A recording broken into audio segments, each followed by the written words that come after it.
Tinapay mula sa langit. A daily morning devotion with CRC family.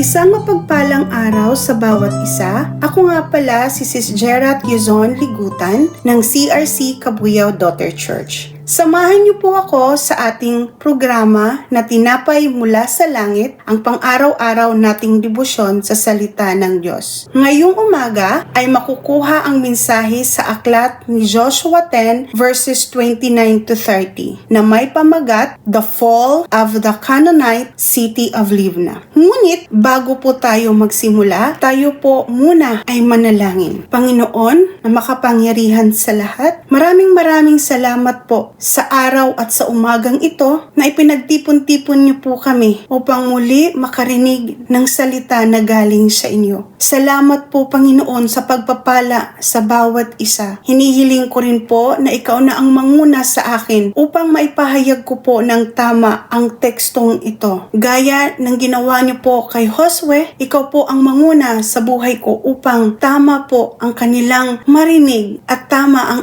aking maipadama sa kanila sa mensaheng ito. Ito po ang aking hinihiling sa ngalan ni Jesus. Amen. Ating pong basahin ang mga talata sa aklat ni Joshua 10 verses 29 to 30. 29. Buhat sa Makida, sinalakay naman ni Josue at ng mga Israelita ang Libna.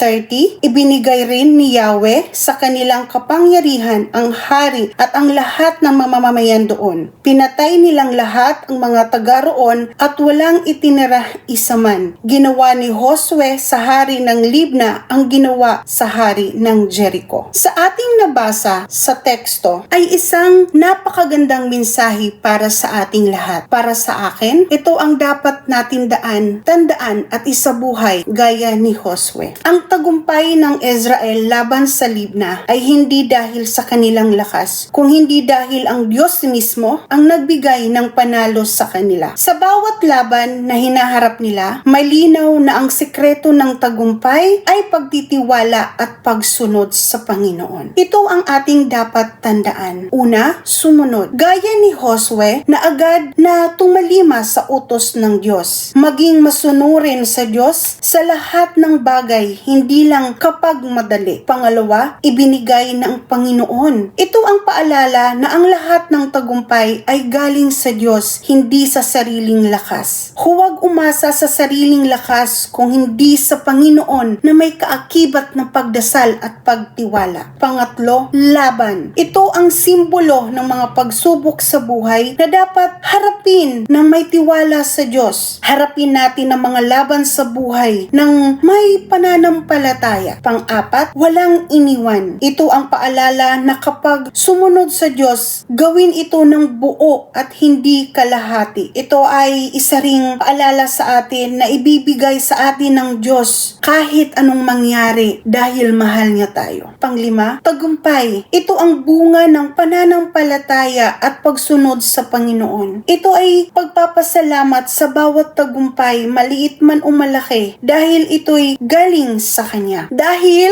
minsan sa buhay, nakakaranas tayo ng sunod-sunod na pagsubok. Pero gaya ng ginawa ng Diyos kay Josue, ipinakita niya na wala tayong laban na hindi niya kayang ipanalo para sa atin kung tayo ay mananatiling tapat at susunod sa Kanya ng buo. Ang mensaheng ito ay paalala na kailangan natin sumunod sa anumang utos ng Panginoon. Pero ang pagsunod na iyon ay may kaagipat na pagtitiwala, panalangin. Dahil sa bawat pagsubok na ibinibigay ng Panginoon sa atin, alam ng Panginoon na kaya natin yun. Alam ng Panginoon na sa bawat pagsubok may luha man tayo, mauuna ang luha. Pero ang katapat ng luhang yun ay isang napakasarap na tagumpay. Kaya sa mensaheng ito, sana ay maramdaman ninyo na tayo ay mahal ng Panginoon. Dahil alam ko, ang bawat isa sa atin ay may mga pagsubok na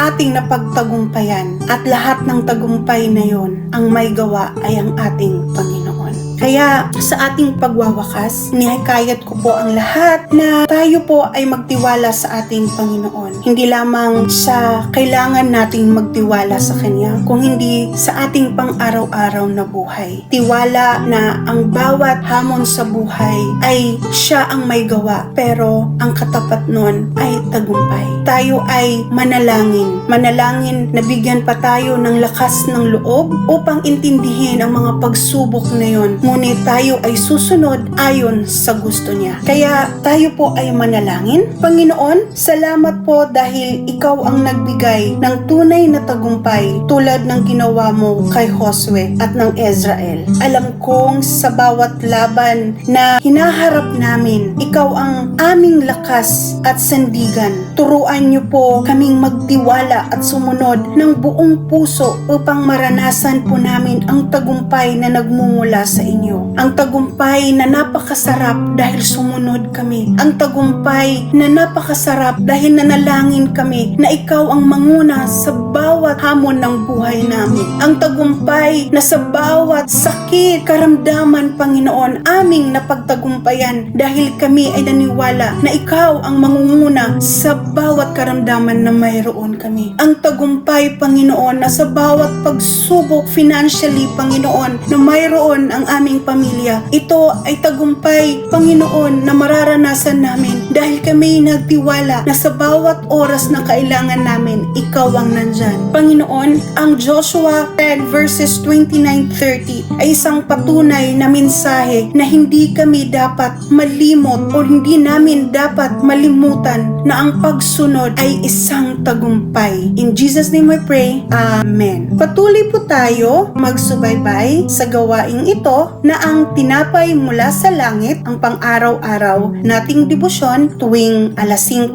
ng umaga. Maraming salamat po sa bawat isa. God bless po.